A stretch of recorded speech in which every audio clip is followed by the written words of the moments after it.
Hey guys, so this is sections 9.6 and 9.7, colligative properties, and we're going to talk about freezing point depression and boiling point elevation in this section. So first of all, what's a colligative property? It's a property that depends only upon how many solute particles there are and not on the identity of those solute particles. Examples are freezing point depression, boiling point elevation, osmotic pressure, vapor pressure lowering. Those are the common ones. So the picture is this. We have a non-volatile solute, so salt or sugar or something dissolved in water, and that does not crystallize out with the solvent. That means when the ice forms, it doesn't incorporate the salt or the sugar molecules inside of the ice. They're still in the solution.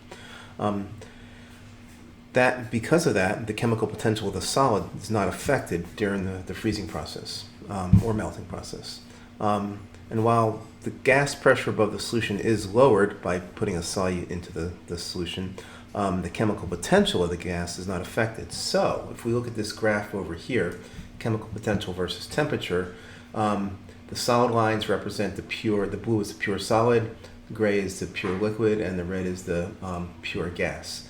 The only thing that's affected, the only one whose chemical potential is affected by putting a solute in the solution is the liquid. So now we have a solution whose chemical potential is different than the pure liquid, and it lowers the chemical potential. And when that happens, we can see where this line crosses the solid line. That's going to be the freezing or the melting point. So it goes from here for the pure liquid to here for the solution. It's lowered always. Likewise for the boiling point, the solution with the solute dissolved in the solvent, the chemical potential lowered, crosses the pure gas line at a higher temperature. It's always the case. We can see that over here too. This is a pressure temperature phase diagram. Because the vapor pressure is lowered at the same temperature, what happens is this line, the liquid gas coexistence line, it's lowered, and the triple point's lowered, and that means that we now have a lower freezing point and a higher, at the same pressure, a higher boiling point. So for a solution in equilibrium with a pure solid solvent, so a solution of, say, salt water in equilibrium with ice, we can say that the chemical potential of the solution is equal to the chemical potential of the pure solid, the ice. And this here, because this chemical potential of the solution is really the chemical potential of the solid, of the solvent, only the solvent that's in the solution. We can write it like this: the chemical potential of the solution is equal to the chemical potential of the solvent. And from section 9.2, we saw that we could write the chemical potential of the solid like this, as the chemical potential of the pure stuff, standard conditions, plus RT ln, the mole fraction of the solvent. Setting this equal to this, we get this equation right here. Rearranging this, solving for the natural log of the mole fraction of the solvent, we get this. But the chemical potential of the solid is just the delta G of formation of the solid, and the chemical potential of the solvent, pure solid, is the delta G of formation of the solvent, which means that this term here, the difference between the two chemical potentials, is equal to negative delta G of fusion. Okay, remember, fusion means melting, and delta G of fusion would be the delta G of formation of the liquid minus delta G of formation of the solid. So this is the reverse, so it's negative. Which means we can write the natural log of the chemical potential of the solvent as equal to negative delta G of fusion over RT. Now, what we want to do is we want to look at how the freezing point is affected by the mole fraction of the solvent at constant pressure. The way we would write that with partial derivatives is partial T with respect to the mole fraction of the solvent and constant P. So we're gonna look at that. We can get at that. It ends up by taking our equation that we just had and differentiating with respect to the mole fraction of the solvent. So we take the partial of the left side with respect to the mole solvent, mole fraction of the solvent. And now here, doing a little bit of, we've seen this before, partial T cancels, and this is the same as writing partial with respect to the mole fraction of the solvent.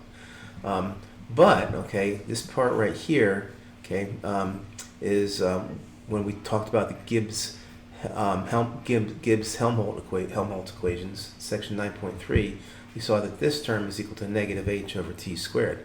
Well, or rather, delta partial g over t with respect to t at constant pressure is equal to negative h over t squared, which means partial of delta g of fusion over t with respect to t at constant p is equal to negative delta h of fusion over t squared. Plugging that in to our equation, we get this right here. So there's, that becomes this, or this becomes that. We still have our partial t. Plugging that into our equation where we took the partial with respect to the mole solvent, we get this. The partial with respect to the mole solvent actually cancels out now, and now this becomes a pure differential, just dln of mole fraction of the solvent and dt over here at constant pressure. Once we get to this point, all we have to do is integrate both sides. Now, where are we going to integrate it from and to? We're going to integrate it from pure solvent, which is the mole fraction is 1, up to some arbitrary mole fraction of the solvent. That means that the temperature is going to go from the melting point or freezing point of the pure substance up to, or down to, some other temperature, whatever corresponds to this mole fraction. When we do the integral, so integral of dln of mole fraction is just ln of mole fraction. Do this integral here, we get delta H of fusion over R, 1 over T fusion minus 1 over T. What happened here, okay, with the negative sign, there's a negative sign that we get from the integration, so I just brought it inside the parentheses and swapped the terms. Then we can rearrange this a little bit, solve for 1 over the new temperature. It ends up that it's convenient to use molality when we're talking about colligative properties. Remember, molality is moles of solute divided by kilograms of solvent. So to do that, we're going to rewrite the mole fraction like this. So remember, mole fraction of the solvent is moles of solute over total moles, which is moles of the solvent plus moles of the solute. We're going to rewrite the moles of the solute this way. This little m stands for molality, guys, moles per kilogram, moles of solute per kilogram of solvent. The molality of the solvent, okay, times the kilograms of the solvent, molality of the solute times the kilograms of the solvent, which is the molar mass. This big M is the molar mass in kilograms per mole times the moles of the solvent. Okay. It might look like it's getting a little more complicated, but actually it makes it a lot simpler, because when we take this term, guys, and plug it in for this right here, it looks like this. One of the nice things about this is that now the mole fraction of the solvent cancels because it's in all these terms. Pull it out and it cancels. And we get this term right here. Now when we put this term, you guys, back in up here, natural log of that, natural log of this, right, is natural log of 1 minus natural log of the denominator here. Natural log of 1 is 0, so we get negative natural log of 1 plus the molality of the solute times the molar mass of the solvent. What we're going to use now, we've done it before, is a property of natural logs. That is that natural log of 1 plus x is approximately natural log of x if x is a lot less than 1. And that's probably a good approximation here, at least for dilute solutions.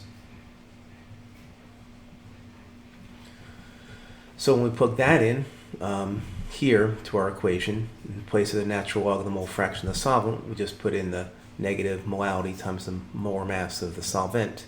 We get this. Now we're going to look at the left-hand side here, guys.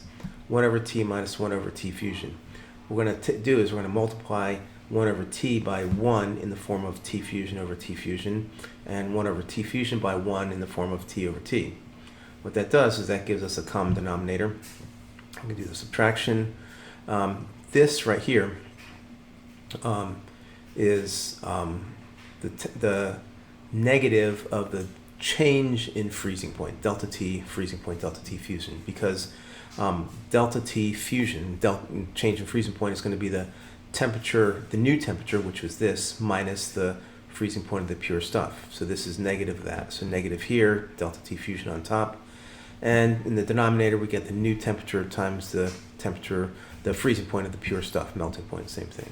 And we're just going to say, because it's going to be, there's not going to be that much difference, especially in Kelvin, between the new freezing point and the freezing point of the pure substance. So this is about the T fusion squared down here. You know, this is the difference of, like, say, you know, 295 to 298 Kelvin or something like that. 290 times 290, or 295 times 298. It's not that much different than 298 squared, especially when you're dividing by that. So solving for delta T of fusion, change in freezing point,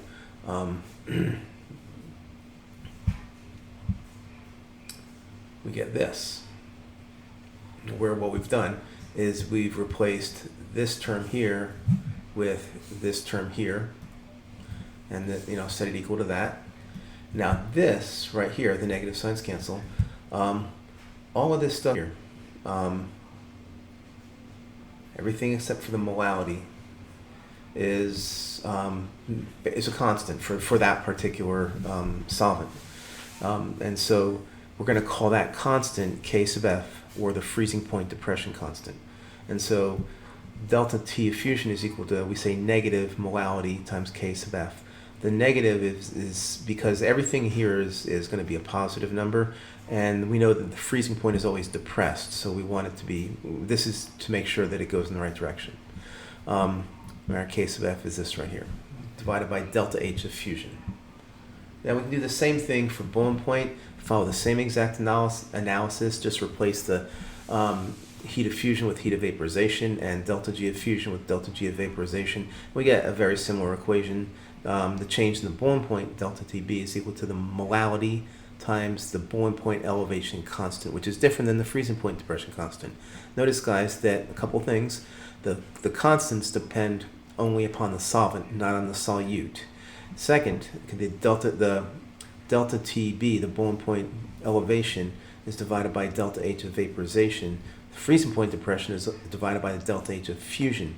We know that delta H of vaporization is always much larger than the delta H of fusion, which means that the boiling point elevation will always be smaller than the freezing point depression. So a little example. We have 5.199 grams of a compound dissolved in 111 grams of carbon tet. And it, when we make that solution, it changes the boiling point by 1.19 Kelvin. So this 1.19 Kelvin is our delta TB. We want to calculate the freezing point depression, delta TF, or delta T fusion, and the molar mass of the compound. So first, a little trick here. We know that delta TF is equal to negative molality of the solution times KF, which means that molality is equal to this. For boiling point, delta TB is equal to molality KB, or molality is equal to delta TB KB. This is the same molality, it's the same solutions. That means that these terms here, this and this, are equal to each other. So setting them equal to each other, in this case we want to solve for the delta TF, so we do that. We know the delta TB, it's a 1.19 Kelvin. We can look up, so I didn't put these in here, but it ends up, when you look up the freezing point depression constant for carbon tet, it's 30 Kelvin per molal, and KB is 4.95 Kelvin per molal. Plug those guys in, and we get the delta TF, the freezing point depression, negative 7.2 Kelvin. To get the molar mass, I'm going to use the delta TB. I could use the delta TF, but I only have 2 sig figs here, and I want to use the 3 that I have from this. So first thing I do is I solve the delta TB equation for the molality of the solution, delta TB over the KB, and that gives me 0.240 molality, moles of solute per kilogram of solvent. What I do now is I take that times the kilograms of solvent. 111 grams solvent was carbon tet, 111 grams or 0.111 kilograms, and that gives me moles of my solute, my unknown compound. Well, I know how much it weighs, 5.199 grams. The molar mass is just the grams over the moles. Do that, and I get like 195 grams per mole. And there you go.